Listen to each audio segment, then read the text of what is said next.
Salam, Namaste, Sat Sri Akal, Adab. This is a truly special episode, and if I have to give you an advice, I want to say upfront, I hope you see it in its entirety.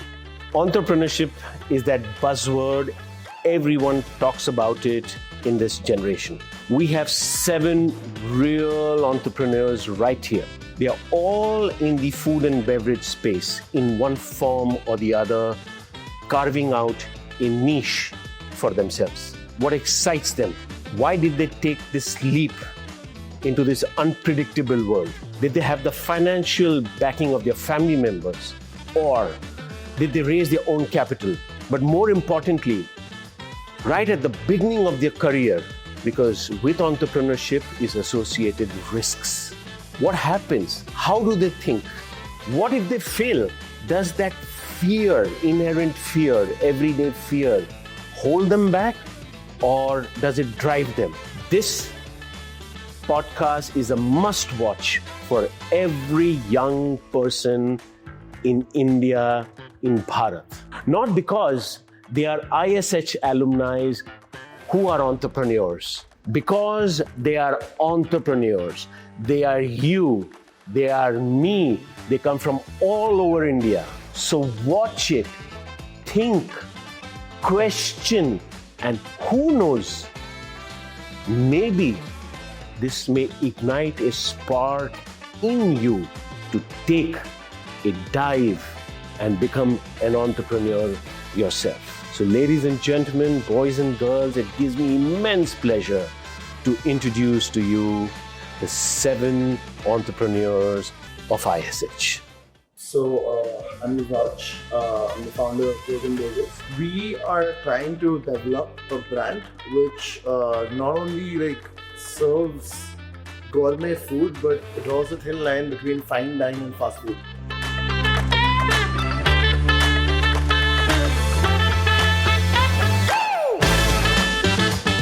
My name is Tana Mehra, and I'm the founder of Playdough Bakehouse. I've always seen that yes, we get pastries, we get all kinds of desserts, but cookies is something that is still not explored in India. So that is where we come in, and that is what I want to change.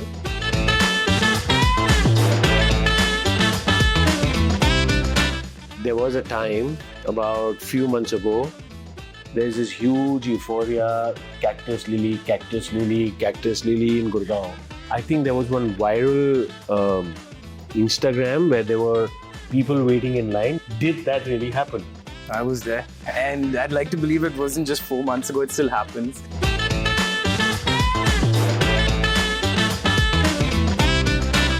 You're the first lady who started it all. You were the first woman entrepreneur, right? Who put herself out there. You've done some massive outdoor catering, some very, I would say, prominent ones as well. So my community, which is a Kai's community, people used to love my food. When I lived here on this island, dinners and all, I said, let me do this. And that's how, as soon as I decided my specialty, my kitchen.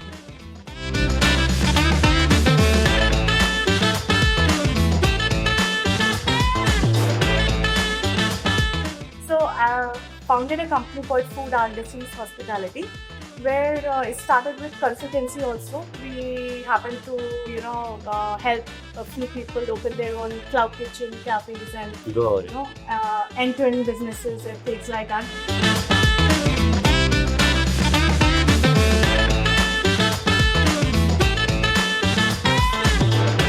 Hi everyone, my name is Divyansha. I am the founder of Realities of Entrepreneurship.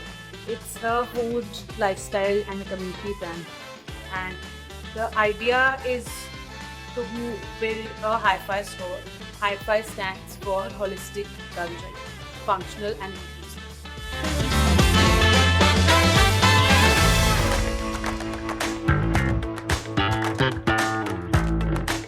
Yeah, actually, my foray into F&B happened quite accidentally. I was in poultry business almost for 7-8 years before starting the first cafe. So right now I'm launching this brand in another 2 months. Got it. So the concept, branding, and everything.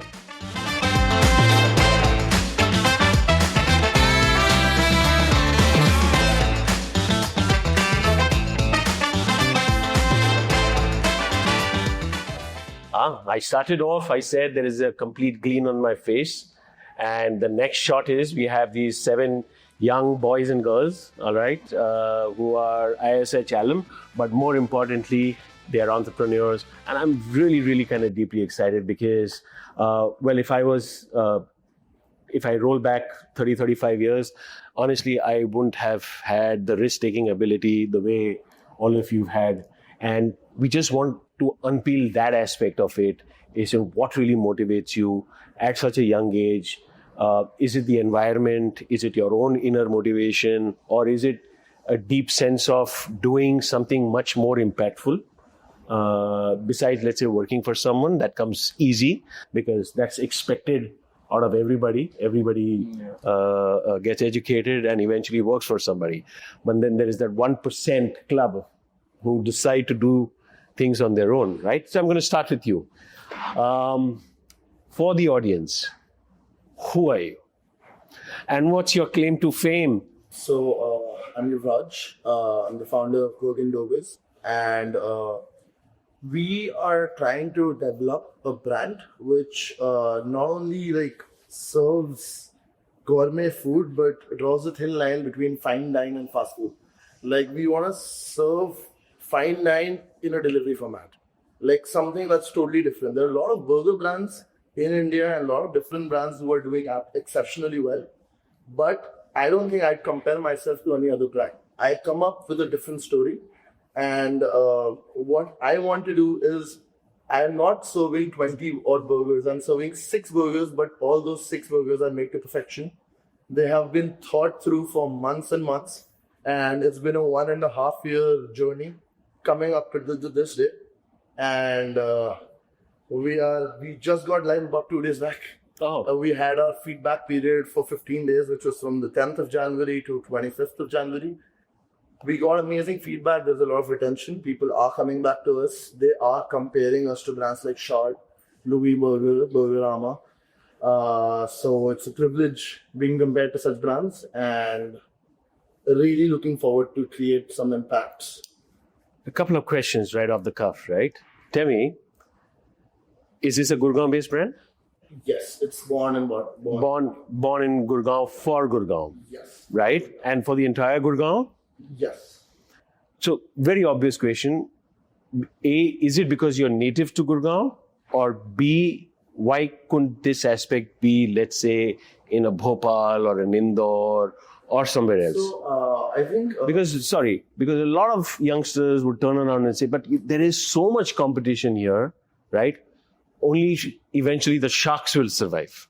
So you actually entered a shark-infested kind of a market. To some, oversaturated.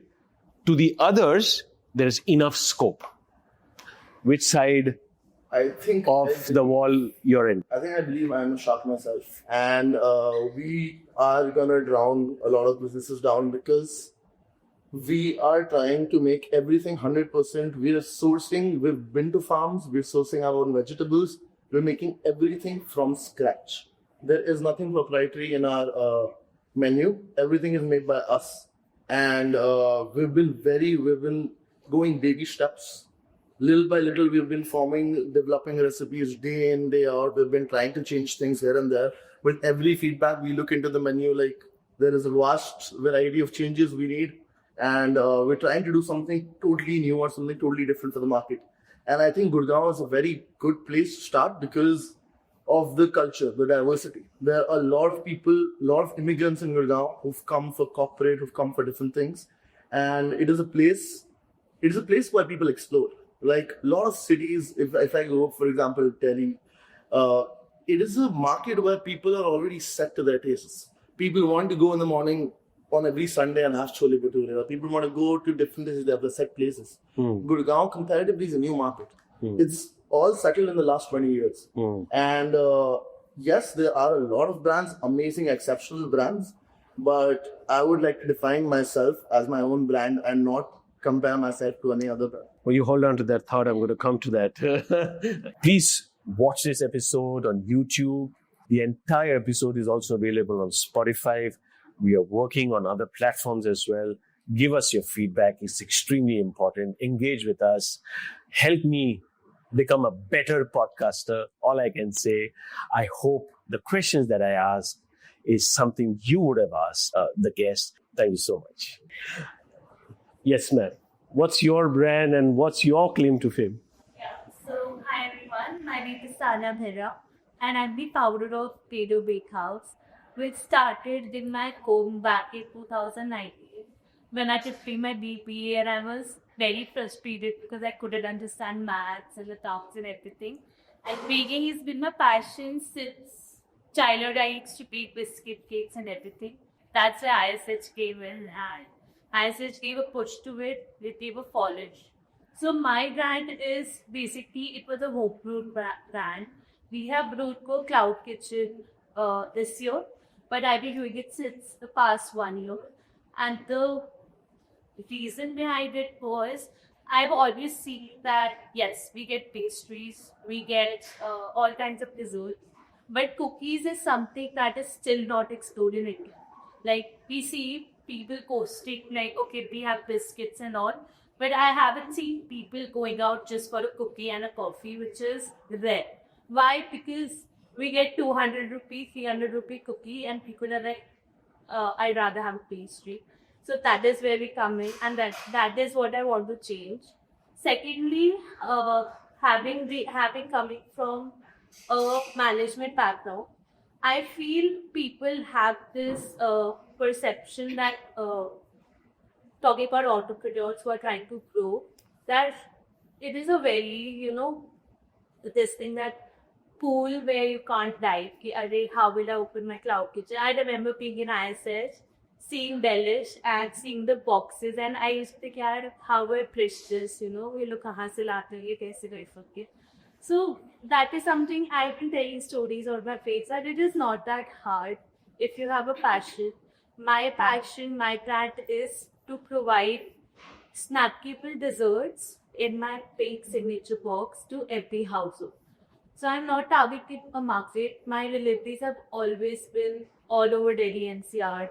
I've invested in that, and that is something I feel my customers can sit home and enjoy affordable, good quality desserts without any adulteration. And does your brand speak, like I know this brand, I'm a consumer of this brand called The Whole Truth. Have you heard about them? Yeah. Right? Brilliant. Right? I'm an absolute fan of that particular brand. Do you put the whole truth of your brand out there? Yeah, so if you follow me, my page, you'll see I am completely transparent in aspect to what I use in my kitchen. So my motto is, I will not give you something I won't make my family eat. Because we've seen with the amount of demand that is growing, the adulteration is growing in the same pace. So I don't want to charge you $500 for. So is this I won't call it a eureka moment, but let's just call it, is this how your generation is thinking in terms of what you are consuming? Because you are what is the food that you eat or whatever you consume. Are you conscious about what's going inside your gut? So honestly, yes, I have a story for that as well. I love stories. So ISH actually changed my life because. So for the record, this is not an ISH podcast. She's nice and kind to talk about ISH, but yes, I would love to hear about ISH as well. Why I say this is because this is the place I had it all and I lost it all. Because by the end of my course, I literally lost my taste and smell for 2 years, thanks to COVID. So my chefs have seen me break down in the kitchen because. And that was a medical issue. Yes, it was a medical issue. I got COVID. I went back home. I got COVID, but I had no symptoms. But I lost my taste and smell. So that was a turning point because I was in my final semester and planning to do whatever. So that is when I thought that, okay, why is this happening? What is this happening? And I got this addition. It's called Barosmia, where I could actually taste the chemicals in the food. You're a superwoman? No, I'm not. But yeah, that is true. I could actually reason. And like you said, so it's not our generation. Honestly, these days, it's more of your generation telling our generation that these days, कि हमारे time पे तो ये नहीं होता था, हमारे time पे तो इतनी बड़ी चीज होती थी, Boss. हमारे टाइम पे strict. My generation is your generation. Yeah. Sorry. I will compete with you in every aspect of sports, business, anything you want. I love it because you keep me on my toes. You keep me young, right? I'm your generation. I will only mirror who's competing with me. Yeah. Yeah, but super proud to hear that. But hold on to kind of that thought as well, because the fact that what you said is the outcome of that COVID was you had a temporary setback, and then you could taste the chemical, and that's when you realize that extra sensory that you had that is extremely harmful for the kind of gut, right? And you had to make something, perhaps the stuff which you go through, nobody else goes through. And would you categorize your brand today as an artisanal brand or as a mass brand? Yes. Can anyone eat it? Can everyone afford it? Everyone can afford it. So coming to that point, I don't want somebody to just go to Starbucks to have a cookie and then post a story, oh, today I've had Starbucks, and then go 6 months later and do that. I want them to enjoy desserts, pure desserts, from the comfort of their home. And like, God forbid, I will have a bakery one day as well. But right now my purpose is even students, teachers, middle class people, and also everybody can enjoy good desserts from their home. They don't have to be. And it's not expensive. It's affordable. Fantastic. I would say, yeah. Fantastic. God bless you. I'll come back to you. You know, there was a time about few months ago, there's this huge euphoria, Cactus Lily, Cactus Lily, Cactus Lily in Gurgaon, right? And I think there was one viral Instagram where there were people waiting in line. Usually what you see outside, you know, when you go down to, let's say, Madison Square, or when you go down, or Rameshwaram Cafe in Bangalore, you have people waiting out, right? Waiting for that store to kind of open. Did that really happen? I was there. And I'd like to believe it wasn't just 4 months ago. It still happens. Oh, so it happens, yeah. And it happened, and I would never forget it. It happened for the simple reason that we didn't have enough chairs. So Okay. people had to wait outside. But was that by design? No, it was by default, actually, because when we started out, we were super tight on funds, and it was more desperation to get your idea out there, get your product out there, something which you're pushing for, which you're so desperate for people to see and try. So you're willing to do anything to make it work. And in the process, we used to come in the morning, right? And I would always have a change of clothes. I would come in the morning, do prep, and then we would change our clothes, do front of house, change our clothes, do prep again. And while we're doing our prep in the morning, while we're closed, we had people outside. And during our lunch break, we would have people trying to, come in, which is beautiful. We receive so much of love, and that is something we'll always... Do you think the generation loves Our this generation. aspect? Yeah, my generation. Yeah. Loves this aspect of there is vulnerability, and the person who's behind the brand is actually the brand, and the brand is sweating it out. Do you think they love that? I mean, I'm sure it was, because for us to succeed, it took an army to make us succeed. And the army was our customer base, right? And till today, they give us the most incredible appreciation and feedback. And, they would see us and they would keep giving us inputs here and there, telling us how we can get better. They would come and tell us, oh, I like this about your bread, but if you could change this. And we've always seen ourselves as the underdogs, right? We never had that thing of, oh, we've made it or something. So we take feedback very seriously, a little too seriously, right? So if someone says they don't like this about the product, or they would rather have that trial happens that day, right? So we don't keep things in a lot. Very agile kind of. Very agile. On 9th of March, we'll be finishing up our first year, and we've already changed the menu 6 times. So we move very quickly, and that's purely based on the customer feedback. Customer feedback, personal feedback. We get bored very easily, so we like to keep engaging. And you were tight on funds, yet you opened up in perhaps country's most expensive real estate market.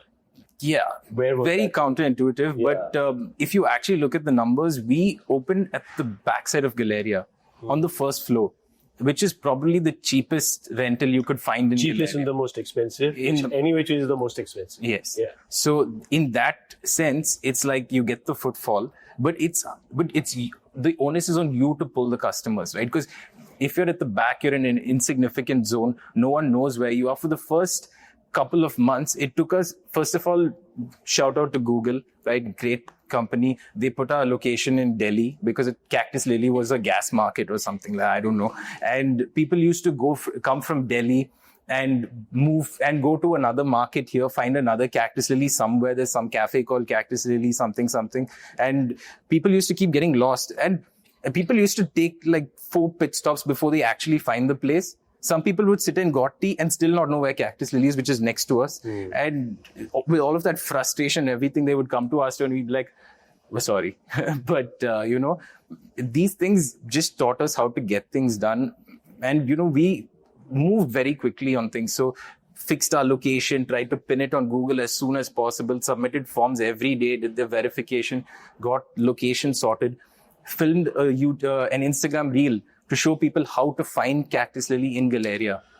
How much of it is actually marketing and business, and how much of it is food? Marketing and business goes hand in hand with food, but if you have for the longest time, I was just telling these guys, we were having a chat outside and they're all like dear friends of ours. We're telling them Cactus Lily for the longest time was known as the best sandwich shop that no one has heard of, right? And me, who used to look into marketing at that time, used to be like, I'm clearly not doing my job very well because no one knows about us. And at that time, when you don't have funds for media, you don't have funds to call in anyone, you don't have anything. And it's just word of mouth that had to work. But the one social media person, there's this person by the name of Shreya. She's a dear friend of ours. She had come and approached us and said, can we make a video for you? Can we shoot a reel? And at that time, we had no marketing budget. And we were like, please come in. And that reel blew up. And the reels after that blew up. And 1.5 million on a reel is... Essentially, what I'm hearing is the food was always the hero. Yeah. It's just that people didn't know about it. Yeah. And once people started to know about it, and you says you don't have to highlight the hero. The hero was always there. Yeah. And that's the sandwiches. It's the food. And that's why no one expands in 6 months, right? Yeah. We opened and basically we expanded. Actually, if you look at the store, it looks like we expanded once, but we actually expanded thrice. And we first brought the counter way up front, double the size of the kitchen. Now we tripled it, and we've taken another 2 stores next to us to give that sort of experience. Because I don't want people standing in the sun waiting for us. I don't want them standing in the rain. I want them to have the best experience possible. And that's why we train our service staff and everyone to come in and give them that. Hold on to the thought, but in the next segment, I'm going to ask you the question about the fact that you are there, you're controlling every aspect of the value chain. Yeah. Can quality be scaled? Hold on to that thought. Shipra, you're the first lady who started it all. Yes. I have to mention ISH here, but you were the first woman entrepreneur, right? Who put herself out there. You've done some massive outdoor catering, some very, very, I would say, prominent ones as well. But you were always driven. As a student, you were driven. As an entrepreneur, you're driven. You saw your highs, you saw your lows. Of course, the COVID as well. Everybody, the good part is you were post-COVID, right? But she was during COVID, right? Take us through that journey. So when I started my journey, Firstly, you're our generation only? we are the same. No, I'm their generation. I'm also. Then it's okay. Because I'm not your generation, that's for sure. I am from here. Okay. Yeah. Only internal experiences more. Yeah, no worries about it. So when I started my Shipra's kitchen, I had started with some products in the evening. So my kitchen used to run only from 6 to 9. And in that I had registered on Zomato. So I used to get orders, I used to cook, I used to carry the order. and I used to deliver. So in a day, in the evening, I used to go only 3 orders. And very minimum cost at that time, 10, 12 years back. So I calculated in a week, and it was just 700 rupees of income in 1 week. And then, why am I doing this? But I'm not even making any money.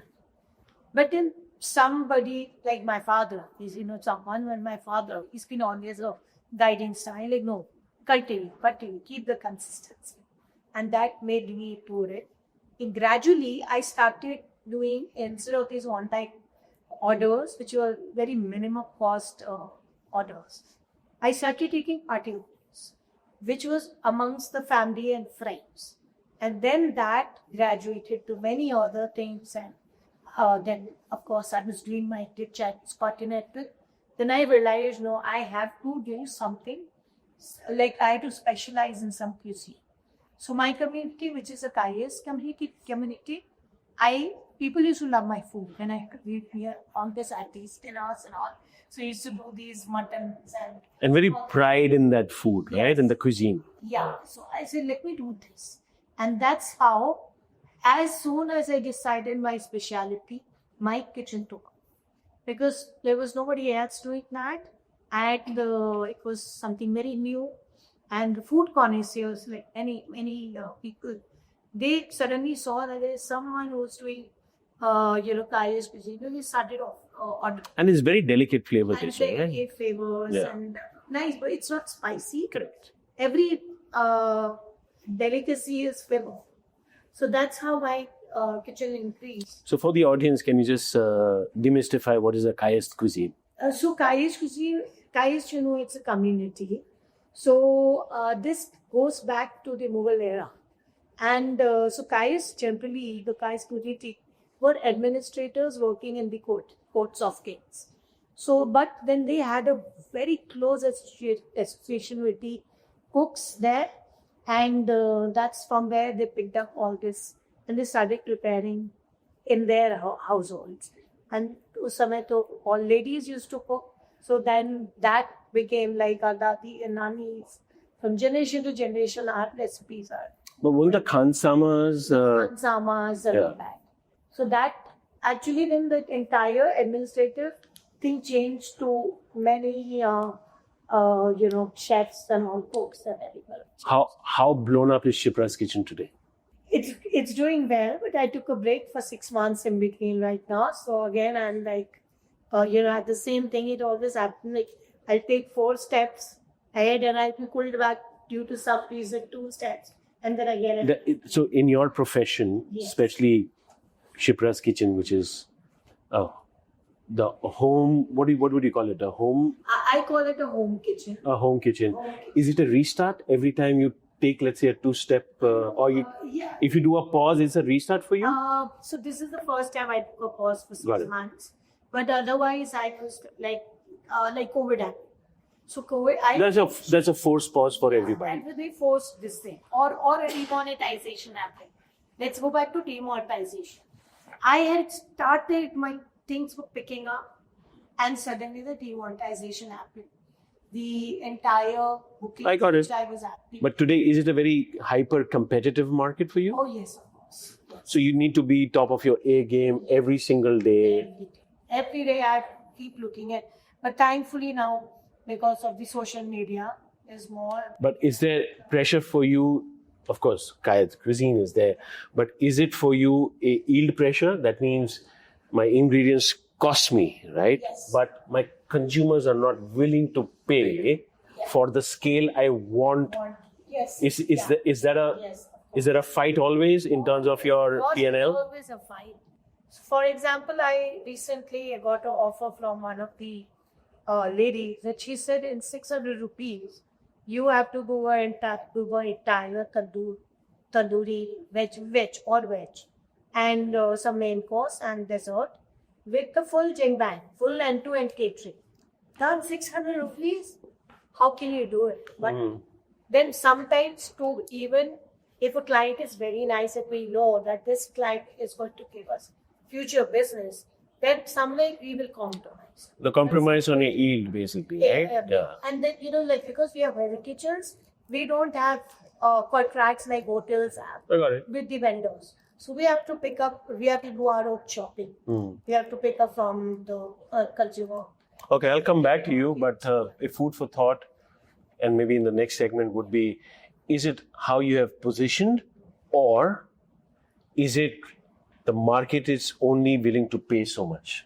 We'll just hold on to that and I'll kind of come back to you. Ma'am, yes.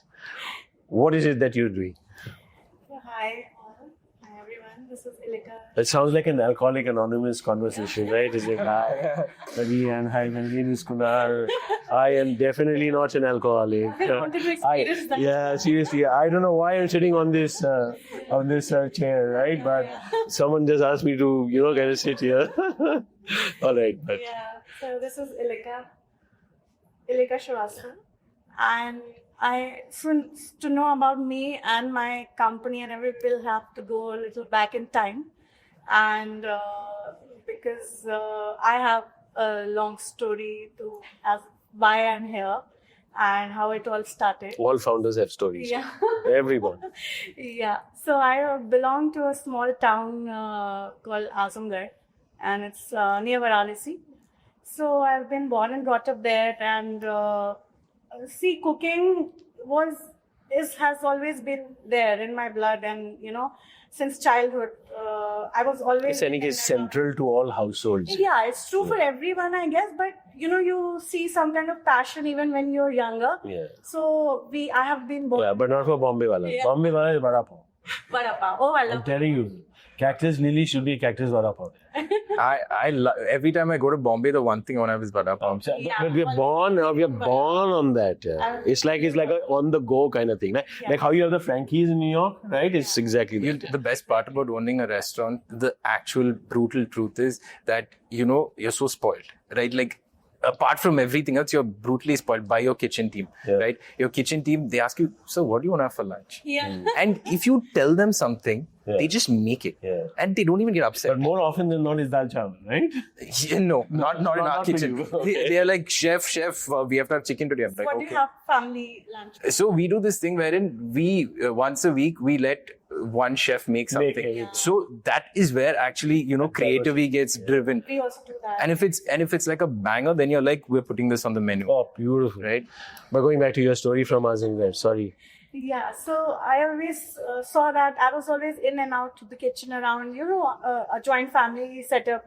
So, and not just my mother, my aunt, and my uncle, both uncles, everybody was doing something, cooking let's say someday jalebi for 50 odd people, calling everyone, so I've always seen that, and somewhere it was always with me, it stuck with me.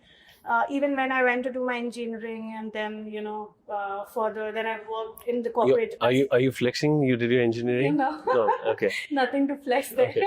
But I've worked in certain MNCs for a few years, 8 years. It's an IBM and others.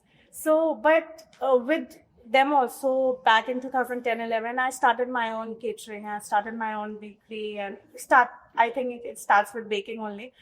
But my friends and my bosses were so kind.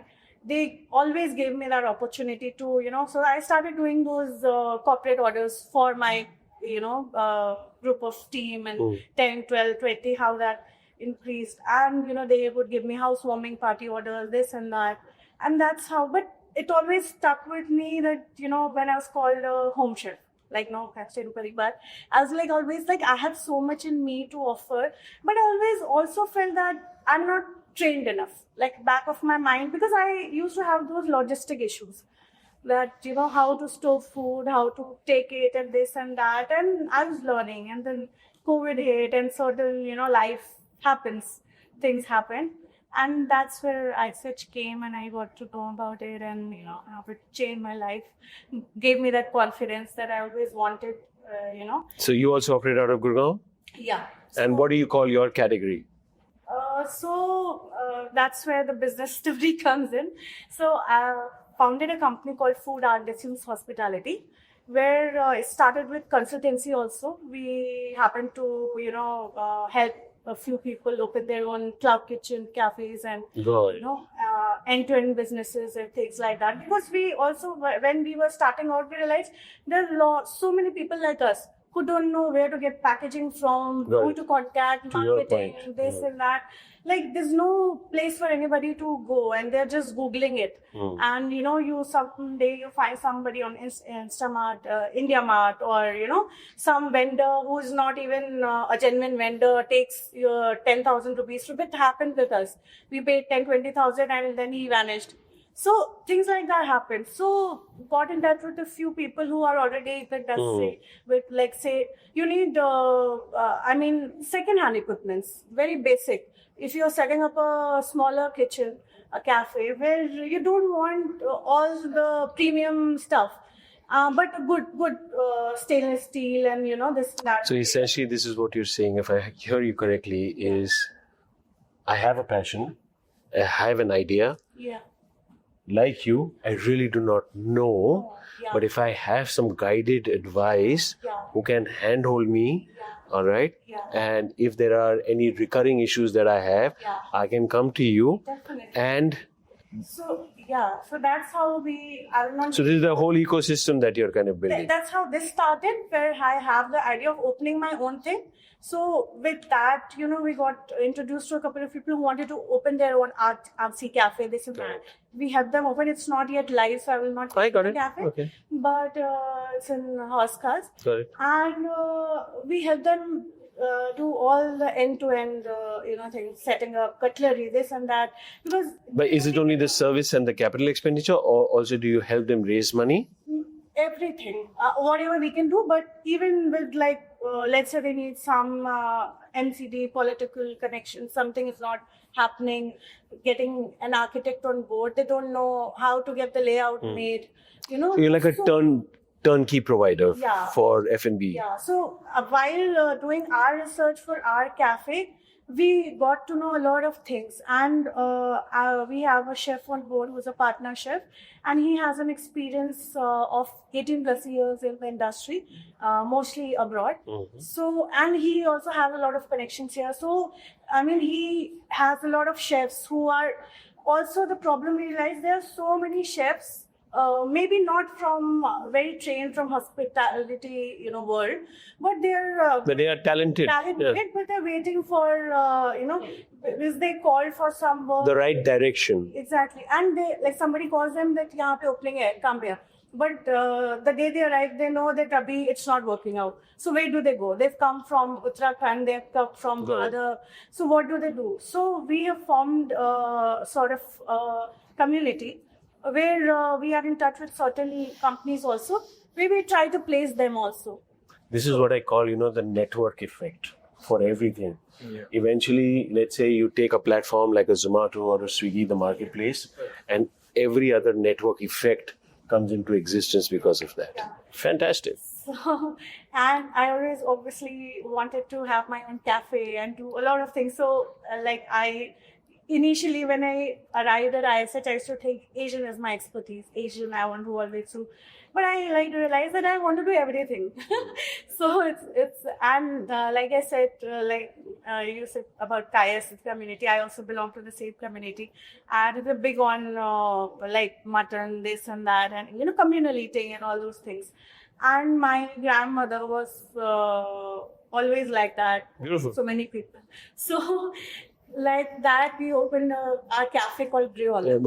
There was no communal eating in Mumbai, right? Small one-bedroom all apartment.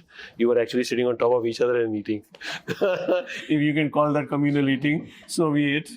But yeah, it's beautiful. So, but then I opened my cafe. It's called Cafe Olive. It's here in Gurgaon only.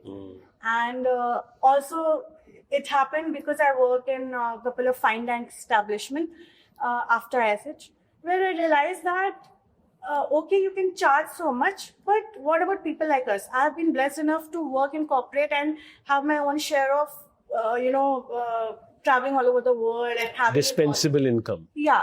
But now when I didn't have, and I want to eat that kind of food and with good quality, where do I go? Is it also, tell me something, a social proof that not only you're consulting, right, for others and trying to tell them how profitable, on a unit value, but you also have your own, and this is your social proof of that. Is that one of the reasons as well? Yeah, because if we do well and we help, we can, like we were talking, give it back to the society, to give it back to our own people. Got it. Because I feel that, the kind of place that we come from, or maybe our parents, people were maybe, I would not say insecure, but they would always have that fear that, okay, if you help, if you say something, if you do something, you may not succeed. But I feel our generation is different. Everybody wants to, get together, help each other out. Even where I have my own cafe, we have like 4-5 of them, but they help us so much when we started out. Actually, I'll just tell you, since I belong to that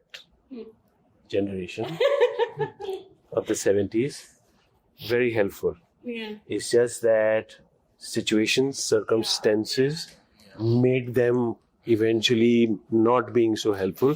Otherwise, India, Bharat, even today, if you just perhaps go outside the city limit, it's like that communal living even today. If you have a problem in a family, everybody around comes to kind of help you. And I mean, today's generation, I feel, is not scared because of whatever reason. Maybe they feel maybe they have more opportunities. They're more confident. They've seen. It's evolution also. And there's also evolution. Yeah. So you ask any parent. You go ask your parent. You go ask your parents. The only motive of a parent is my child should be more successful than me. That's the evolution. And the fact is, he or she, whatever they little, remember, they're also growing up with you. They are first-time parents. Yeah. They have no idea. So if you have turned 25, they have also turned 25 with you for the first time. If you have turned 26, they've also turned 26 for the first time with you. Right? And that evolution of theirs. And at some stage, you say, I think, we think this way, we think that way. And they're saying, yeah, you're so right. I'm learning so much from you. Then perhaps my understanding what perhaps the earlier generation kind of taught me. And that's just evolution, And the reason you're confident, for the simple reason, strong parents raise strong children. It's a fact. Strong parents that is very true. raise strong children. Right? It doesn't matter, आप गरीब हो, आप अमीर हो, आप यहाँ के हो, वहाँ के हो. Strong, resilient parents raise strong children. Right? So you also hold on to your thought. I need to go to her and her story. Bharat is listening. Hi everyone, my name is Divyansha. I'm the founder of the Inclusive Palette. It's a food, lifestyle and a community brand. And the idea is to build a hi-fi store. Hi-fi stands for holistic, indulgent, functional and inclusive. So the store and the functionality and being holistic comes from the ingredients that we use. And we also go by this quote that I coined. It's called, you win some, you sing some. So whenever you're having a dessert or a bread, that's what I specialize in, breads, desserts. And whatever you are going to have, it should feel like you're indulging in it. But there are ingredients that are used that have underlying benefits, which we normally wouldn't consume otherwise. For example, actively charcoal, or like greens, celery, spinach, or red cabbage in raw form is what I mean. And my whole journey started from one baking incident in childhood when I baked a chocolate cake, which I was really passionate about, although now I don't like cakes. And it turned out to be a very, very hard cake, and I was just smashing it on the slab. It wasn't cutting. It was someone's birthday in my family, and I went to my room and I cried. And after that, I was like, I wasn't really bothered about any other incidents that used to happen in during my childhood. But that one story changed my whole sentiment towards this, and it felt like this is something that matters to me. And why do I feel so bothered? So that is how it stayed with me. Although I did go for my engineering, I finished it. But during that time also, I realized that I explored a lot of art forms like street dancing and painting. I put up exhibitions. And that is a time when I realized that for me, art is a very big umbrella. And food is more than that, food is the biggest form of art, which I really want to explore.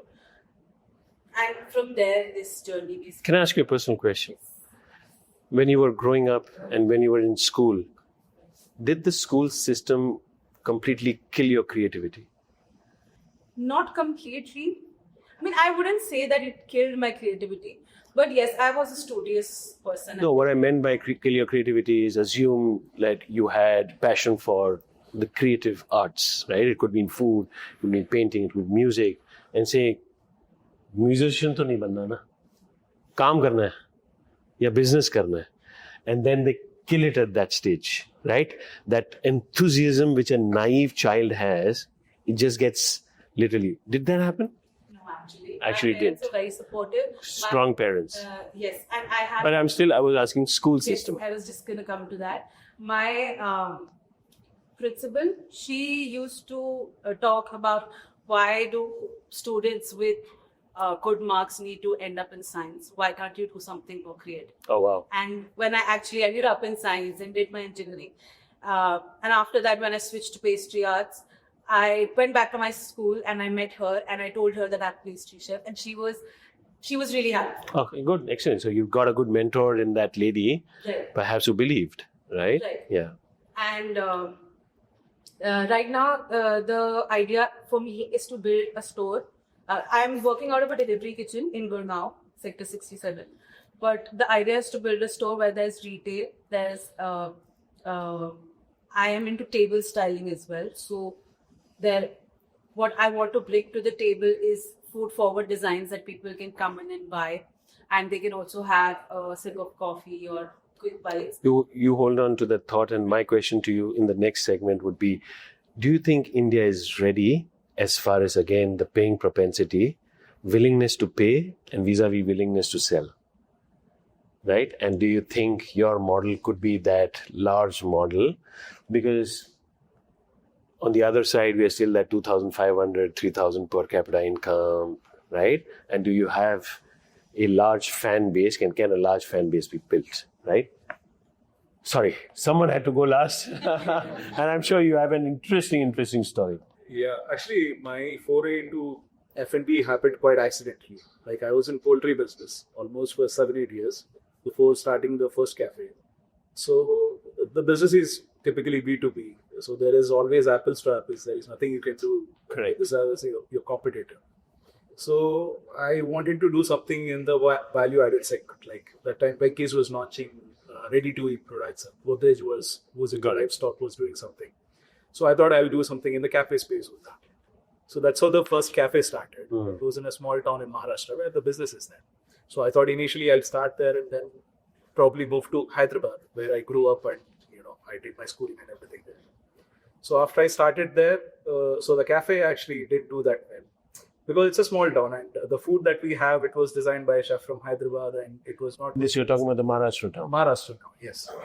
So then we had to adapt a lot and we moved from the core because it's a predominantly vegetarian place, which I didn't realize at that point. So after that, when we started, slowly I started a little moving away from the core concept and it was getting into the cafe space. So although it was called Chicken Factory, there was a strong demand for an urban cool cafe kind of thing in that place. I started doing that. And after a point, because I am more from the business side, I always had the cost structure, scalability, and these things were like they were there in mind. Then I thought, this is good, but is there something which will give me better margins or better scalability? Then I got into a bar. I started a bar and restaurant there itself. This is in Hyderabad? No, this is in Solapur. Oh, this is back in Solapur. Back in Solapur. So right now, so the cafe we had to close down during the COVID. Is it because, if you just kind of pause there, is it because of the evolved taste? The tastes have not evolved yet? India is predominantly still a chai market. People may have one cup of coffee. Actually, there is no one generic taste when it comes to India. Like even in a city like Hyderabad, just in 2-3 kilometers radius, there is a difference in terms of taste. That's because that's a cosmopolitan. At the end of the day, migrants from everyone. Right. It's truly the Bharat of India, right? But Solapur is still native. It's still native, and also now the thing is that because of Instagram and everything, this was 5 years back that I'm talking. Instagram, they started evolving and everything, right? So that time, and the highway connectivity was not that. Not too good. So these things, like small things, which is happening around a larger ecosystem. Those kind of things kind of contribute to how the market It influences the consumer. influences the taste. Like, so compared to what I see 5 years back and now, It's completely. people are more exposed now because of first thing that happens is that they get influenced by something in Instagram.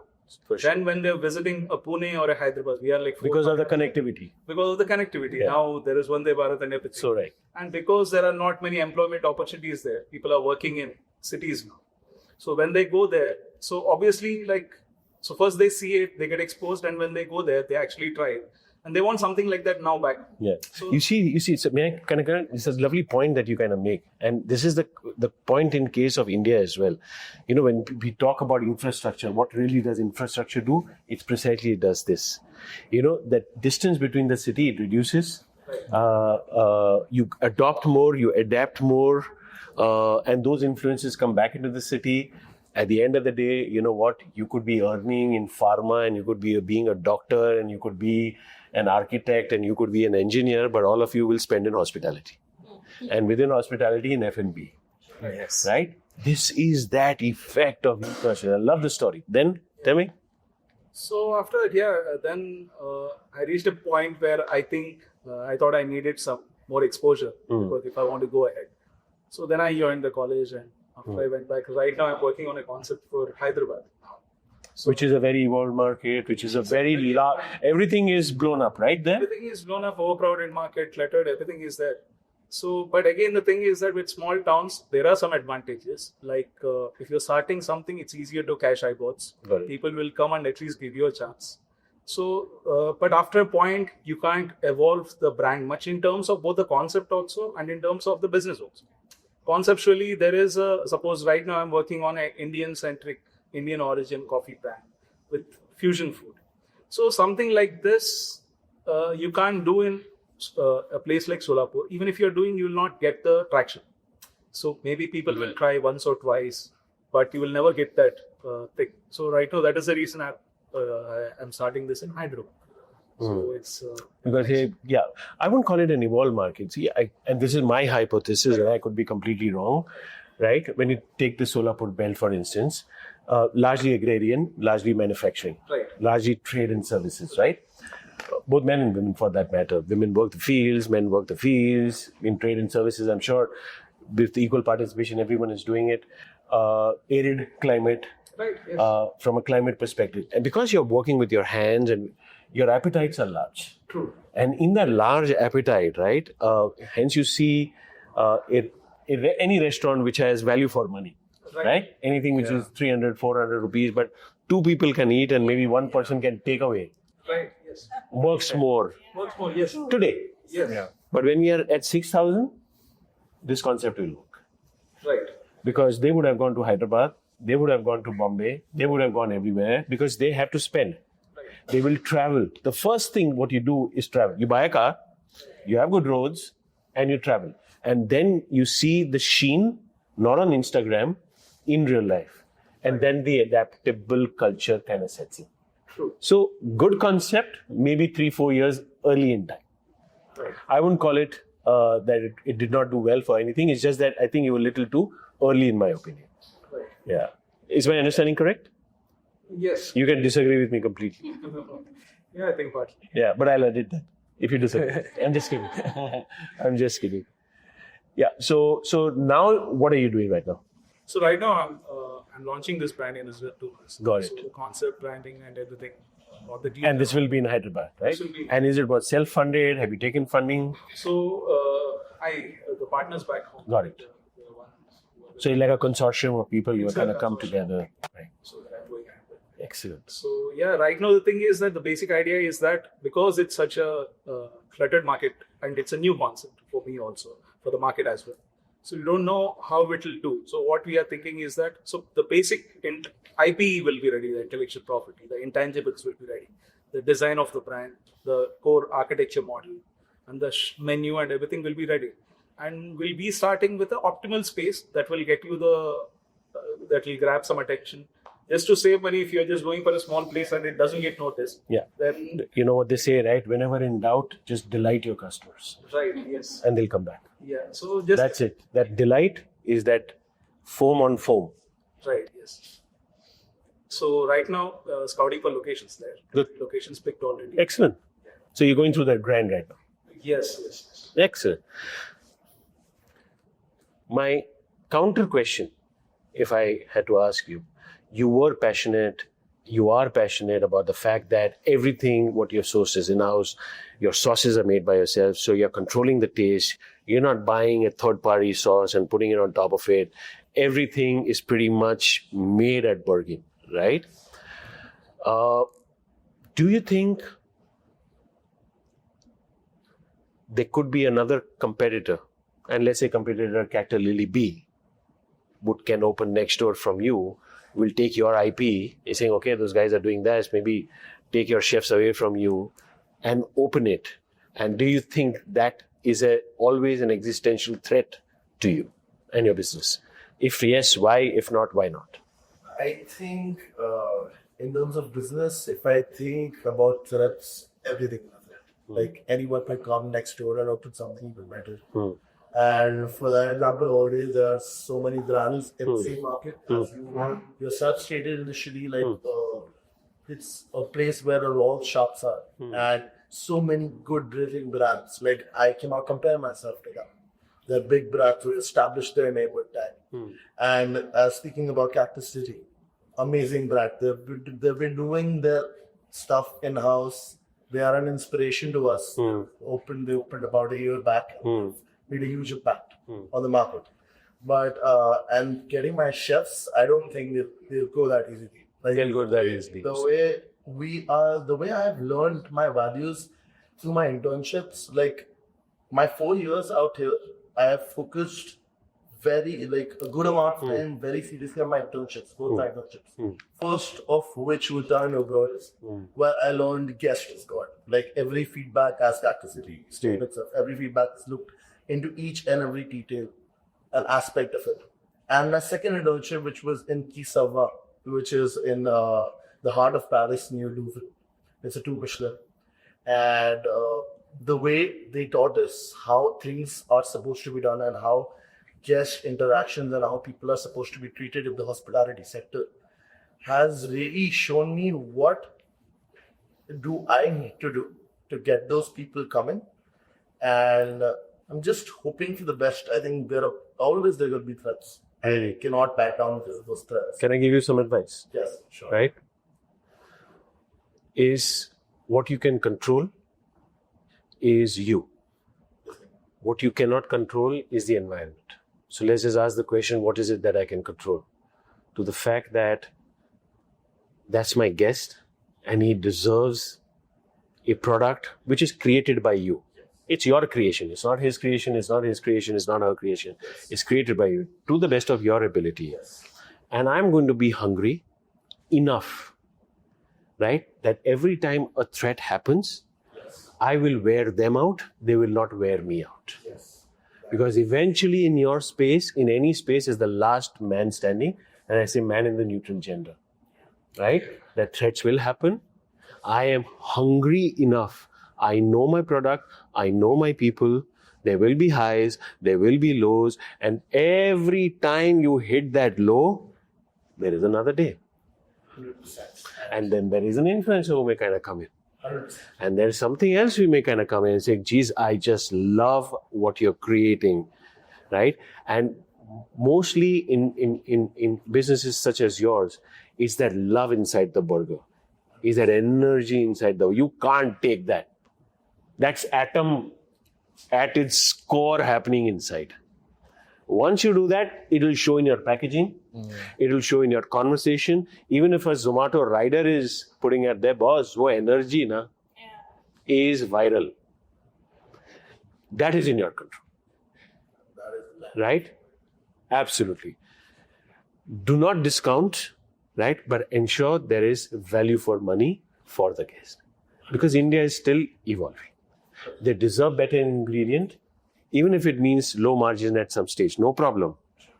Right? When they are earning $5,000, I'm telling you, per capita, they will come and pay you even more. But today they are not.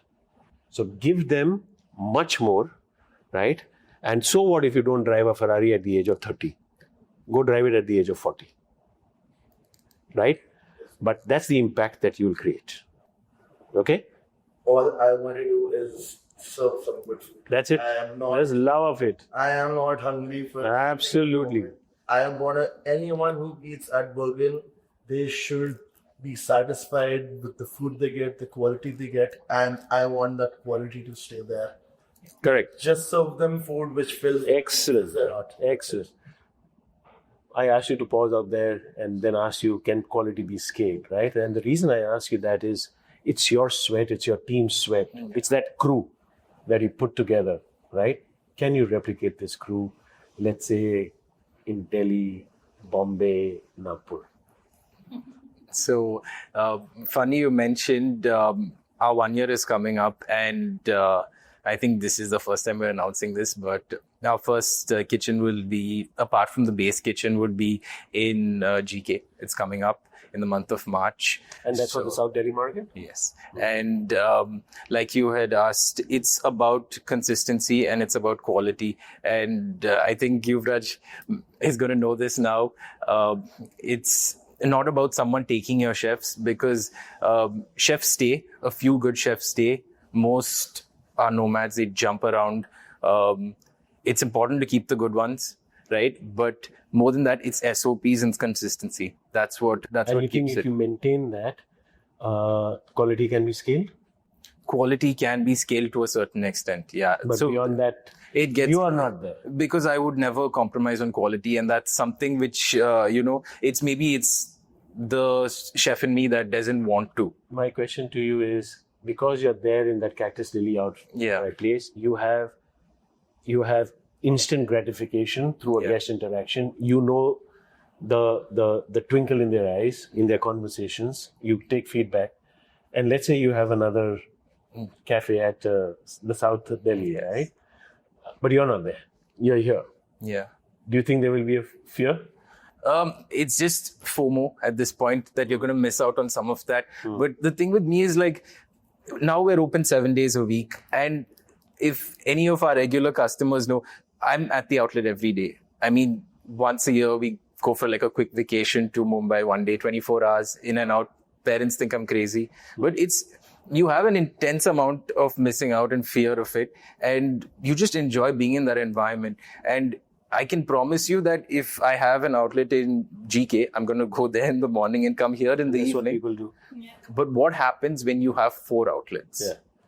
So then you petrol them. That's what I'm doing. There's no plan. So my suggestion, right? Of course, have your another outlet, no problem at all, right? But just get everything right, and everything what can possibly go wrong in 2. Yeah, I can promise And in you the everything. meantime, Yeah. right? Come back to ISS. So there's some brilliant, your colleagues or junior colleagues who are getting trained. Yeah. And what I have seen in the startup world, and this is across, when you look at a McKinsey alum, when you look at an EY alum, when you look at a PwC alum, it's they have invested in their colleagues or their alma mater, Of course. and they kind of come because they feel for you, and of course on merit. If you don't find the merit, there's no merit in that. Yeah. But they will feel for you, because Yeah. at the end of the day, you are ISH, and if let's say somebody who's in the second year, right, and if they can do internships with you, if they can do some projects with you, that's where you will find like-minded people, because please remember, they're also coming from the same system. Yeah. What we have taught you, maybe you were guinea pigs, right? We are also evolving. I am work in progress. I say it all the time. Have we settled down? Absolutely not. Will we ever settle down? Hell, absolutely never. Right? Because consumer is evolving. I have to evolve. Industry is evolving. How can I ever settle down?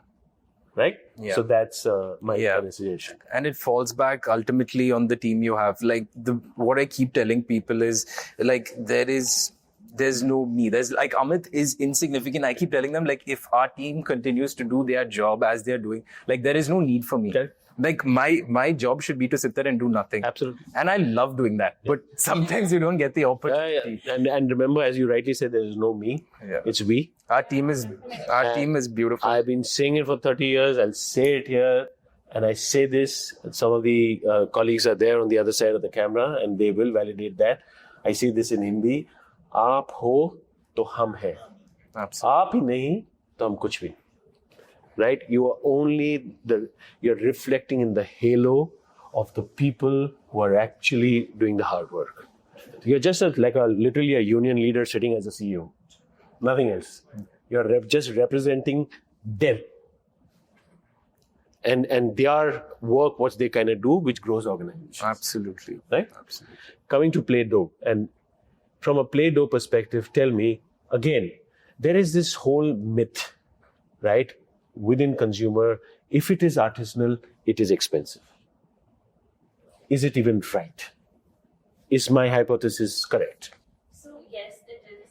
Even I'm the same honest. But that fact, I haven't used those words in my website of my feed. Reason I take from that link from Playdough to Bakehouse was only because I wasn't getting using it. But on my box, everywhere it's just Playdough. No artist, this thing. I've only mentioned that cookie then there is no palm oil, no preservatives, animals free. That's all I market. It is, yes, it's artisanal because I'm making it myself with pure love, but it's not expensive. Like that is something what to erase from people's minds. That pastries and cakes ke rava pe, you can enjoy desserts. Because I see you. So when I was not working in hotels because of my taste, I was in corporates where the corporate order thing started. There people used to buy order cakes for their birthdays. Oh no, we can't order a cheesecake. Why? Because it sounds so fancy and it's so expensive. That is where we come with that no, you can't afford it. It's not that fancy. Even like why should the middle normal people think that way, It should be accessible to everybody. And the fact that I've learned it, I've had the privilege to learn it. I want to put it out there that, it's not. For Playdough Bakehouse to be successful, is it capital? Or is it the need for more capital? Or is it need for more user base? Or is it need for more just your existence for another 2 years and people will know eventually? Or is it a combination of all these three? So I've been doing it now since 4 years. I say on and off, but I've never taken, it's never been off. So I was in corporates, but I was taking corporate orders. I was giving out cakes. And you're truly passionate about this. Yeah, so 1 year I was posting, no social media. I would actually go door to door to HRs, people, and sell it. Because, of course, I think in this generation, yes, social media is everything. But my books are, I still go back and think that parallel businesses used to work. Everything is not a video and all. I put in my work and I'm getting orders. I have repeat customers as well. But yeah, I think right now it's just putting myself out there. And I'm not running a loss. I have a profit margin, but basically it's not unreasonable. That's what I'm saying. And what would it take for it to, let's say, flip? And you work with better margins, access to more capital would mean more SKUs or perhaps more frequency of your order. What would it take? So I'm running on quantity guys. If I suppose people are selling a cake for $500, okay, 10 people buy, it will be the amount of $5. I will sell something, slash it down to 100, but I said 1,000. I'm playing on that. And yes, of course, cost and all is here and there, but my idea right now is to pay the clients. And things flow. What if a franchise comes and says, don't put it under your name, give it to us and we'll put it under our name? Would you be open to that? I've had it. Yeah. But are you open to that? No. Because it's fine, being honest. Good. And I know one day it will. Of course. And what is that learning you would like to? You have 18-year-olds listening to you. What would you like to tell them? 18 years also, honestly, I still remember I started my business with just 900 rupees.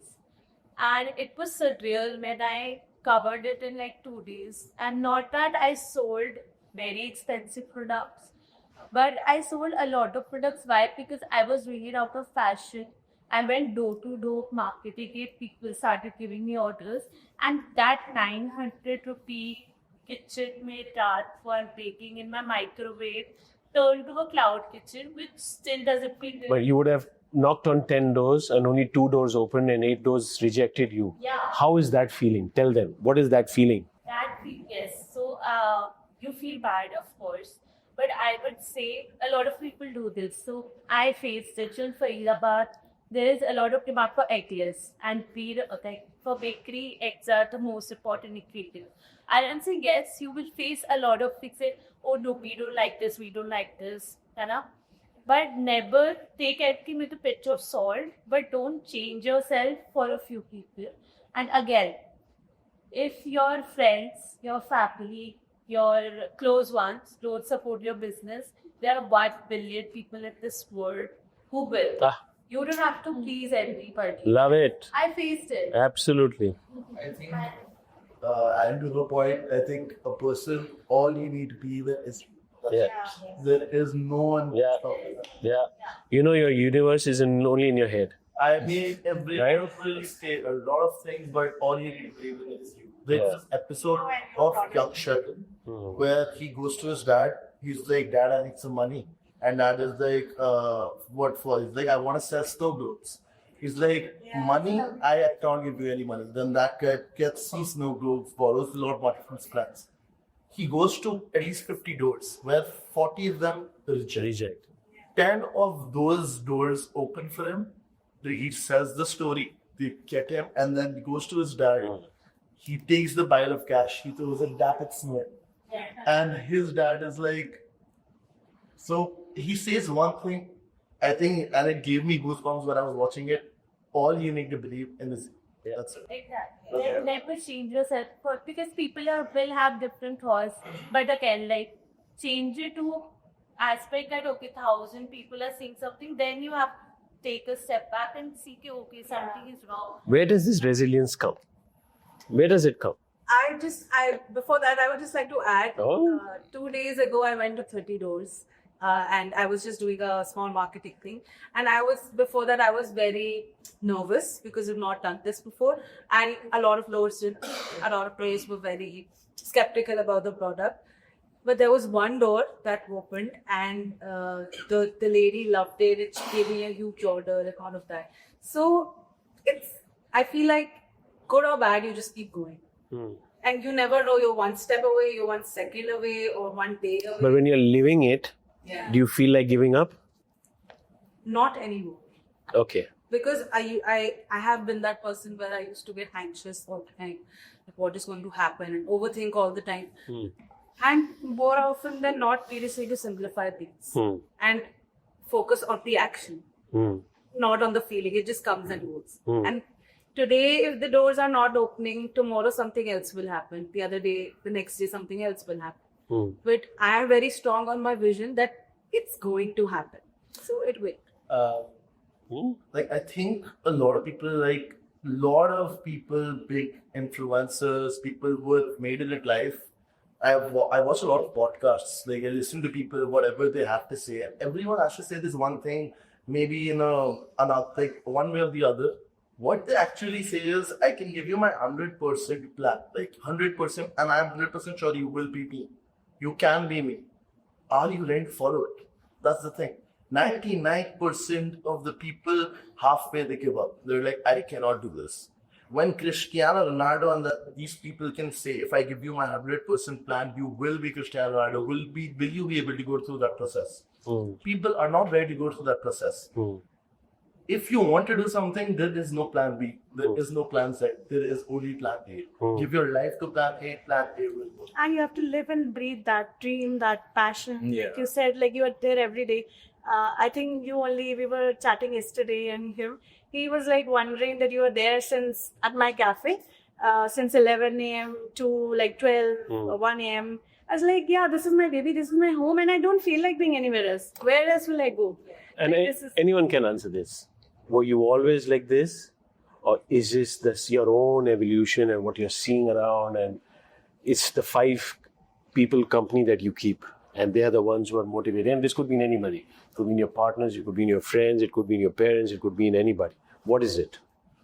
I think for me, I have been brought up in such a way. My mom, my biggest role model, she has always told me, once you start something, you have to end it. There is no other way out. And that kind of repeats itself in your mind all the It's time. like if you start this, you need to end it. You need to finish it. And if I didn't at that point of time when I was a kid, she used to yell at me. She used to tell me, not fair. So in your mind, when did the boy become a man? I think I would still say I'm still A man in the making? Yeah, give it 6 months. 6 months. Yeah, you still learning. Yeah, of course. Geez, at 52, I kid you not. Who's 52? At 52, I was talking about Shipra. Yeah. But honestly, the more you know, the more you think how much you don't know. It's Jeez, That's so have you faced that? I'm like every day, oh my God, I just didn't know that. but our industry is like that. No, I say everything Yeah, like that. the more Knowledge people- is so vast. Yeah. The more people, Right now, listening to her, like she was saying, and I just went back in my head that I was roaming on Correct. Zoe for vendors. So right. That's- make my packaging. I was deciding myself, okay, keep using like that's it. Yeah, because we face that, and that's how it came out. That we are doing that for our cafe, and there must be so many other people like us, who are wondering where to get this, and maybe cheated at times, or maybe frustrated and not giving their full time to the creativity. No, but I think people have this myth that starting a bakery specifically is expensive rather than starting. See, it's because of ignorance more than anything. Then you have people like her who will break that myth that she is required. Yeah, for sure. it depends on when and how, right? And you want to do it, and things can be as cheap as possible and as expensive as possible. And again, I think the biggest truth to everything is no one knows what they're doing. I swear. You're figuring it out. You have to figure it out. I think also a lot of brands just start something. Meanwhile, on the journey, they figure out. You figure it out. Yeah, you figure out that. Yeah. So, firstly, my own definition of cheap or expensive is this the target market or your so-called eyeball market Yeah, willingness to pay. If for whatever reason you are in a place or a time or a space or a city or a locality or a very hyper local market where for whatever reason people are unable to afford that, then you come up with a product which they can afford. Yeah. Or if you are in a place and a time and a market and a city where they can, then you bring a product accordingly. Yeah. You Right? have to keep evolving. Point is that intersection where it happens, then you have to wait because before India gets old, it needs to get rich. Yeah, also the point a lot of people like in the business also don't get is, especially there is a difference between a product and proposition. Doing a high quality product is something, but even us when we purchase something, it's always not the best product that we are going for. Like suppose if we are hungry, like when we were staying here, we used to have momos on roadside. It's maybe not the best product, but it's the best proposition at that point of time. For sure. Proposition for the amount of cash you have in your wallet. Yeah. If you have more cash, right, you may still go and have it once in a way as a nostalgic value. Yeah. It's also like a lesson, like a self-reminder that I keep having. Like a while back, you mentioned about the sharks. So it's also not everyone has to go for the grander experiences or the biggest product, biggest launch. Nothing. You can just do something simple. Also, It's eventually you, right, and the mirror in front of you, right, and it's your purpose, right. and that customer's purpose. Period. True. His purpose is different to hers. Her purpose is different to Shipra's. It's your purpose, what you're kind of putting out there. I'm going to go into the last segment, okay? And this is a little touchy topic, and we'll get a lot of trolls, right? So be it. But it again comes from a good place. The troll part was just a joke. Is you are entrepreneurs, you are founders. The point is there is more pain and everyday pain, and there is gratitude and there is gratification, right? But at the end of the day, you are out there putting yourself 14 hours, 15 hours, 16 hours. Even when you're sleeping in your REM or your core sleep, you're thinking about my bread, theek hua hai, nahi hua, my dough, has it risen up or, flattened? You're thinking that's always there in your REM sleep as well, right? And then the whole India is arguing about work-life balance. But Where that's a life, that's a work. Like, how can you?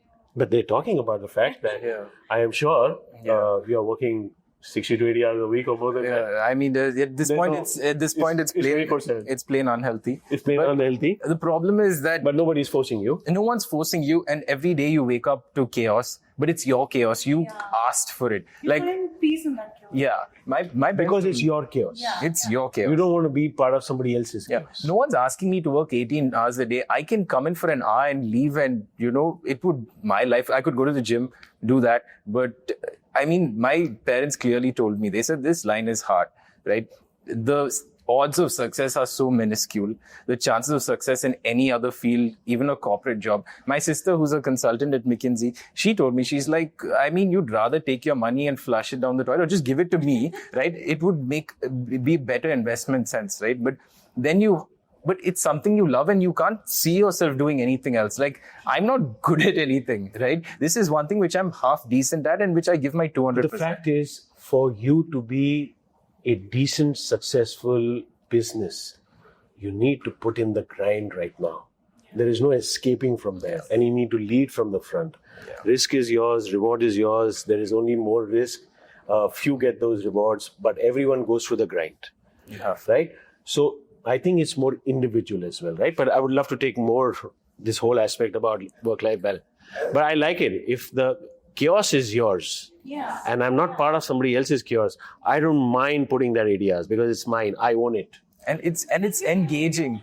Is my understanding correct? Yeah. It's engaging. Like, Yuvraj, he would come down to, we're at Cactus Lily a little too often, right? There were unhealthy amounts of time. And if someone comes in at 12 o'clock while we're shutting down, we're like, sit, we'll switch on the fryers, right? That's the attitude. And the thing about, like, even Yuvraj is when he comes in and he's got that energy, that enthusiasm, right? And he's like, I want to make the best burgers. I need this. And it's like we are holding no secrets back. Me and my entire team will sit down with him and we'll be like, this is the game plan. Beautiful. Do this. And we love it. Pay it forward. Yeah, Beautiful. We connect a lot. Actually, I've been to Cactus City multiple times. I've spoken to him. We share a lot of thoughts. I grew up very poor in Bombay. God bless my mom again. She was the one who raised me. She was a single mom. And she would say this all the time. And this is a true story, right? Because we had nothing. He's saying, ask. Yeah. And when you become something, give 10x. Pay it forward. I think Just ask. the question you had, like, about work-life balance, I think you choose your heart. Yeah, you choose your heart. There are two types of things you can do. Either you can work for someone, which 100% would have work-life balance. You would be chilling on the weekends. You would be going out with friends. You would have that kind of life. Yeah, but I'm recounting somebody who said this because his version resonated pretty close to my version, right? And not necessarily is your version. So, and someone said this beautifully, there is never either or. It's life. It's life. You choose at that point in time you want to spend with your family. You choose that point in time if you want to spend more time at work. Yeah. And then comes a point in time when you're in a relationship, you may spend more time with a relationship. There comes a point in time when you may have a kid and you may spend more time with the kid. And it goes on and on and on. No, It's just life. You're not choosing it now. You're not choosing. There's no choice. Yeah. I'm saying, I feel that Correct. you're Correct. a hustler. If you are in this field, you've always been a hustler. Maybe you don't know it, at that point.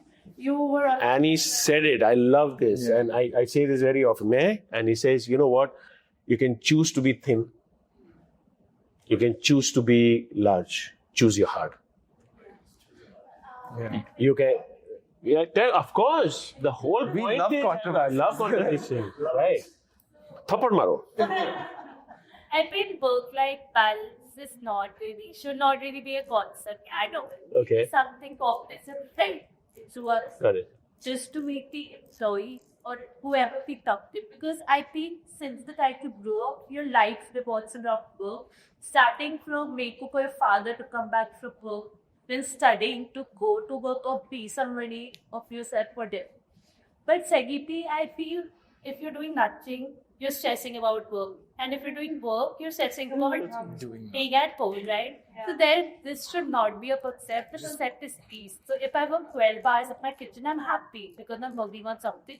If I'm 12 hours in front of a computer making an Excel sheet, I should do it, but I'll be frustrated. Why am I doing this? But he said it. He said it. Yeah. Choose your heart. Whatever is your heart. But I feel it's not a bad thing. People love their jobs as well.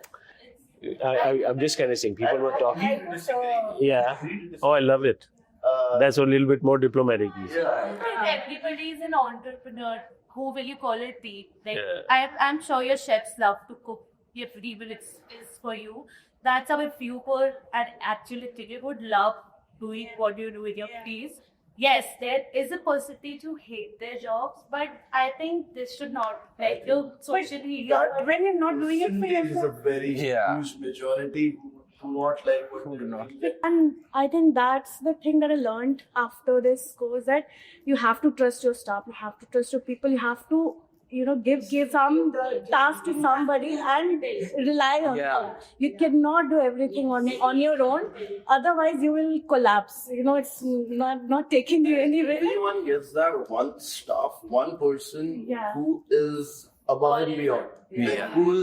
Who does things, who stays with you for long hours, who's not sleeping. He is just a part of the business. And I'm telling you, at this stage, and I do not know about your funding patterns and all those kind of things, but when you find these so-called jewels, give them part of the business. Give them equity. They will be with you. Make wealth even for them.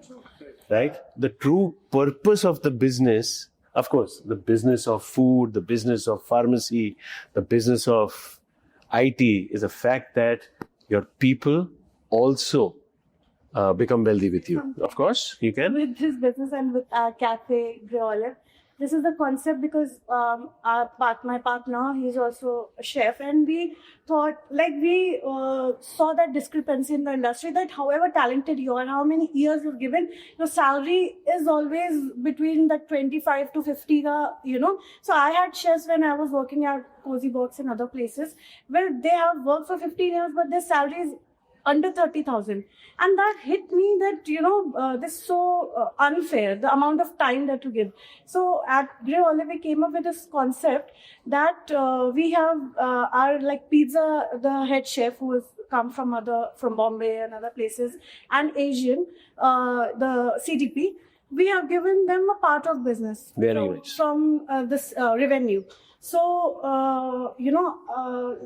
that way they will stay with us. We have all other businesses that are coming up, other outlets that are coming up. So we have already made them, so that way they know that, okay, today I'm earning, let's say 30,000, but in the next 3 months, I'll scale it up to, let's say 60,000. And they could not have started that because a setup they have to do will obviously cost more than 5-7 lakhs, which they cannot afford. So they have their own business also. They are part of the menu making also, and they are partners also. So we call them partners. We don't call them an employee. I mean, those kind of employees are just Brilliant. You need to keep them. You need to keep them with you. I have one person. His name is Ayush. I'd like to mention. Give a shout out to Ayush. And that person, oh my god, Brilliant. mind blowing. That's what I'm saying. At the end, every organization has that. I would say he is the one. He is Burgin. Yeah. He is too good. Exactly. Every organization happens. Today you may have one. If you go little up where you have 10,000 people, there could be 200. Right? Every organizations have that. But the moot over here is take your people along. It's extremely important. Yeah. Of course, it's your vision. Of course, it's your risk. But risk aapka hai, rewards sab mein bato.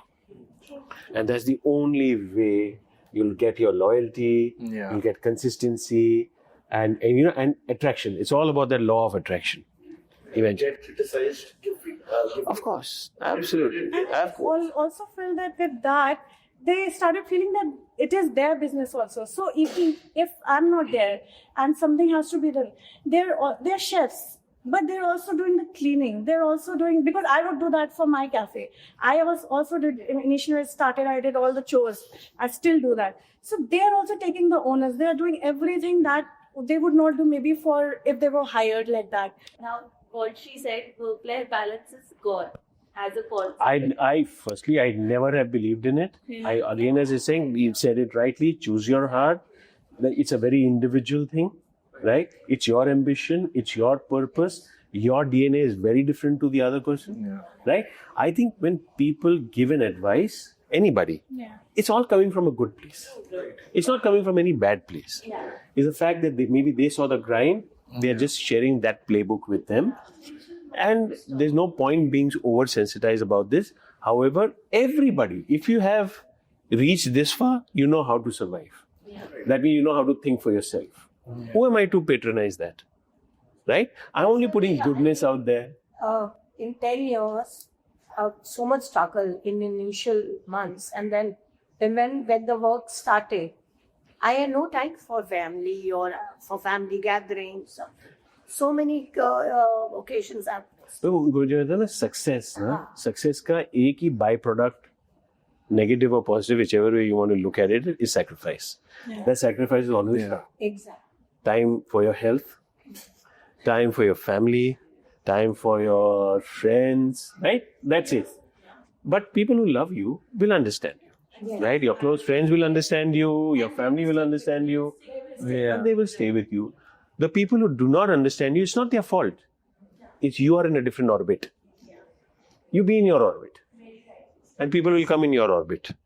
Simple si baat hai. Right? Let's go into the last segment. You can take, of course, absolutely. It's a very cliche thing to say. There is nothing cliched here. No reward. I mean, there should be reward definitely, but I think it's the drive is love. If you chose your heart, you chose that because you love it. I think you need to love your product, you need to love your people, you need to love the space. Absolutely. And you love your staff. Yeah. That's how you make them part Beautiful. of your business. And keep with that. My last segment. And I'm going to start with you, Mr. Burgin. If I take you in a time capsule to the future you, knowing you today, where are you 4 years from now? That's tough. I Dream big. Joe bolla. And Joe, what you think, put it out there. You're putting it out there. It's going to be, I'm telling you, a lot of people are going to listen to this.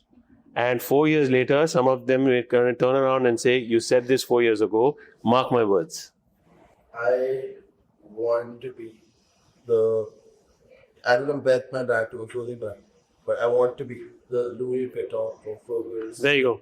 Excellent. I want to make burgers which do not exist. Correct. I'm already making one which does not exist. It is our own thing, which is called Lay Tikka. It's a Palai Tikka burger, which we are making ourselves. There's no recipe to it. I want to serve food that does not exist on this map. Got it? So you're going to take a customer to a place where the customer has not seen it today. Yes. Right? I want to make And what would it take for that future you to be successful? It will take countless hours of hard work. It will take countless hours of thinking.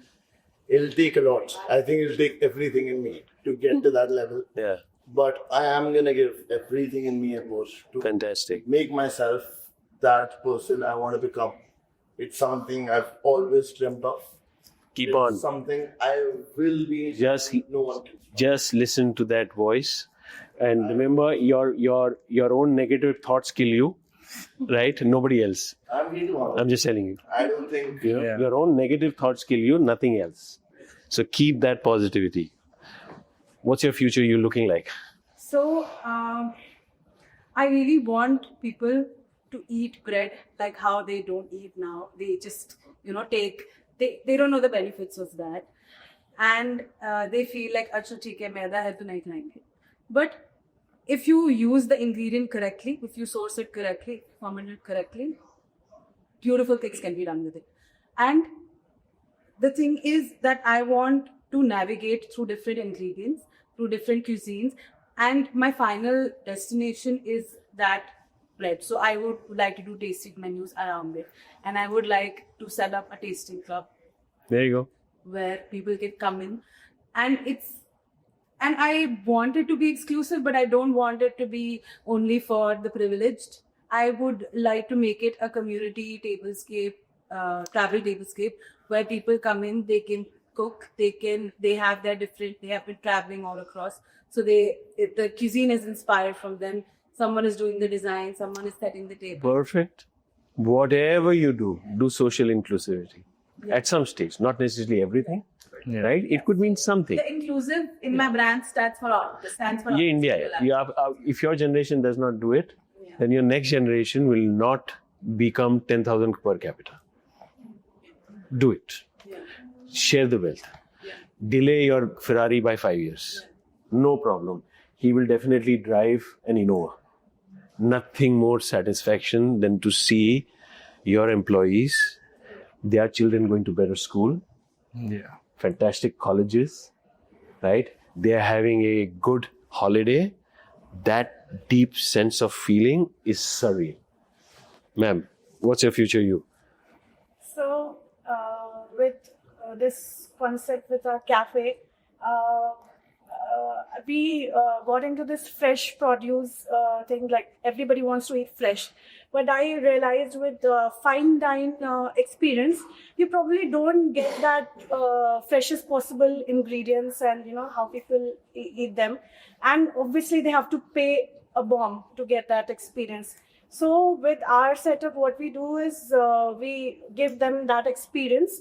We do pop-up lunches and dinners. We even cut the vegetables fresh in front of them. We have a live window. So what's your future you, but? So future me is taking all that back to the community that I come from, big society, back to, let's say, Varanasi, Azamgarh, where they don't even know what Turkish cuisine is, what continent. But at 6,000 per capita, they will know everything. Yeah. They would have traveled to Thailand. Yeah, exactly. They would have gone to Singapore. I mean, they know it socially. I'm just telling you, have that for whatever reason, they're not doing it for whatever reason, right? Yeah. Maybe they have the money, they don't want to do it, but assume they don't have the money, at 6,000, they will. So I want to branch out in tier 2, tier 3 cities rather than branching out Beautiful. here, and give everyone that opportunity to have that taste what I have been blessed, and I know what it is, and to give them that experience, because everybody's earning, like you said, they will earn better. Everybody's students have come back after COVID, they're living in Allahabad, Azamgarh, Lucknow, and everybody, but even then they don't have that exposure. Where will they go for that experience to eat? Excellent. So I want to take that, and I want to pay homage to my grandmother. May God bless you a lifetime of success. God bless. What's the future you looking like? Older and more tired. Everyone's older. You'll definitely grow older than me, for sure. Yeah. Let's see. So, of course, Cactus Lily, growing the brand, nurturing it. But in this past 1 year, with the beautiful team we've got Soham and Faraz and Sidesh. And the brand will obviously grow because of all of the effort we're putting into it. But there's this other brand. I've not just raised Cactus Lily, but I've had a few other kids in the past 1 year. We've got Miyaku, which is a beverage brand. And we do some really cool smoothies, shakes, health-based, Ayurvedic as well. So we're looking to expand that brand across all tier 2 And would cities. it at some stage be a consolidated, large Yes. So we QSR brand, Yes. which has sandwiches, Yes. shakes, burgers? Yeah, because we've even got our fermented fruit pops under the name Laughing Llama. But all of that aside, there's this one concept, which me and my partner Faraz are working on. It's this concept called Katha. Right. And that's something we've been working on for the past 8 months. It's going to be launched soon, but this is like our CSR. We never got into this industry to make money. Like, money means nothing. The only thing it does is give you a little bit of freedom to do more cool stuff. Katha is what we're doing to give back. Right. So we are planning on signing up with women's rights organizations and women from underprivileged and impoverished backgrounds. And we've built this beautiful network through which we use clay pots and their recipes, their stories to supply food throughout India and make them owners in the business. Beautiful. And if ISH can support you in any aspect, because we also have a foundation called Flourish, Yes. And we raise money through high net worth individuals, through family offices, and we apply direct subsidies to all need-based students. We are need-blind. That means everyone can apply, and depending on the scale of application, right, and the need, we apply. So available to you, available to all of you for whatever that you require. Come back, give back. We'll always be with you on that. I don't know if it sounds too ambitious, but It's nothing ever too ambitious. yeah. So Shahrukh ko pucha na, what do you want to be in 1990s? He's in the best in the world. yeah, something like that. So basically, I've always liked, I want to create an India-centric international print. Super. That's something I've always wanted to do. So I just have to. Just do it. It's consistency. Yeah. It's the fact you need to have that maverick grit, passion, perseverance, right? And I'll talk about this in my closing. But may again God bless you as well. Dream big, back it up with execution. हाँ, नहीं तो मुरारी लाल के सपने बन जाएंगे. Absolutely. Yeah. So I would go and. You are an iron lady any which way, Shipra. But no, I wanted to expand, and that was the reason I joined ISH.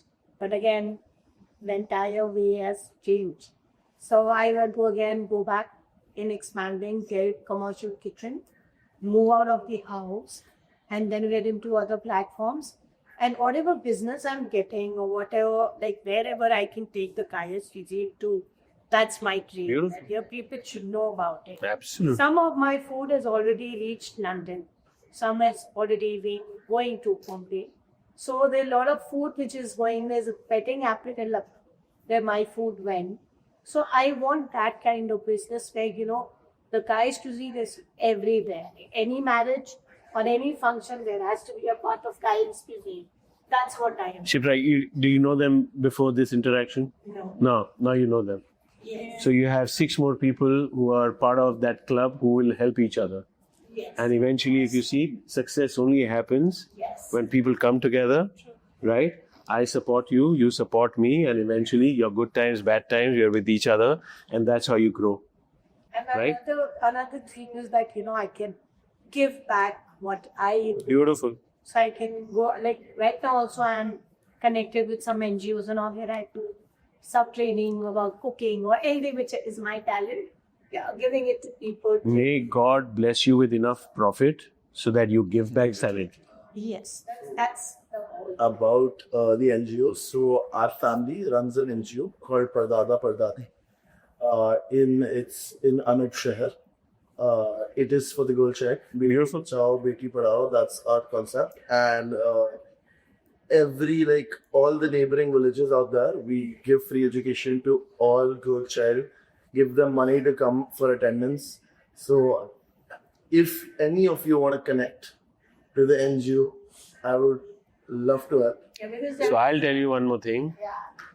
Any child from that NGO or any NGO who deserves to be an ISH, through our foundation, we will give 100% scholarship. We've been doing that. We just don't talk about it, right? And God bless you and God bless your family. And that is social inclusivity, period. Everyone deserves a right to good education, and education changes every goddamn thing. It was my Nanaji's dream. He just passed away about a month back. God bless him. God bless his soul. Built everything from scratch. Fantastic. He was the head of Southeast Asia DuPont. He came back to his village and he wanted to give back, and we all came together. Mr. Burgin, pay it forward. That's all I can say. And being a part of feeding India during COVID, that gave me so much satisfaction when I used for food. So What's your future you looking like? I have a very specific vision. Fantastic. I want to stand in front of my big bakery and look back at that moment that I literally started with nothing. And have like 30 people just waiting for the store to open. 18 scientists in But 30 people outside also for the store to open. I would love that. Huh? That's a good That's a surreal goddamn thing, right? 30 people inside or say 80 people inside and 30 people outside because, hey, I love your croissant, I love your cheesecakes or blueberry cheesecakes, right? I just want to think back at this moment that I started with nothing. I still am. Like, it's one day at a time where you can do it. And I just want to look at somebody staring at my desserts, thinking how she did it, and maybe if I could guide somebody. And Beautiful. You guys are beautiful people. So I started off in my opening comments talking about the fact that you're going to see seven real entrepreneurs who are living their lives every single day through their own trials, through their own, I would say, tribulations, through their own journey, sometimes standing on somebody else's shoulder, but having each other's back. And that's what New India is all about. But I promise you one thing, wherever they are today, whatever their struggles are today India is at 3,000 per capita income, right? $3,000 per capita. When India is 7,000, I'm putting this on record, their business would be 40x. Do you know why? Because with every $1 trillion we add into the economy, 100 million people move up. Right. So 2 trillion, 200 people will move up. Everyone moves up the next. And when they move up, it is that discretionary spending. Because Indians love their F&B. Stories are built around F&B. I only wish upon you success. I also wish upon you a lot of hard work, right? You have to go through the grind, right? Because that's where you will love it. That juicy burger of yours need to be sweaty, juicy burger, right? Not necessarily inside. Right? Not necessarily inside, but it needs to be. I'm just saying, or whatever we plan to do. It's that passion, and your people will follow you. Thank you so much for your time. We are putting good energy out there. I hope you liked the conversation. They were as real. These are real conversations. These are real people. As always, salam, namaste, sat sri akal, and adab. Please watch this episode on YouTube. The entire episode is also available on Spotify. We are working on other platforms as well. Give us your feedback. It's extremely important. Engage with us. Help me become a better podcaster. All I can say, I hope the questions that I asked is something you would have asked the guest. Thank you so much.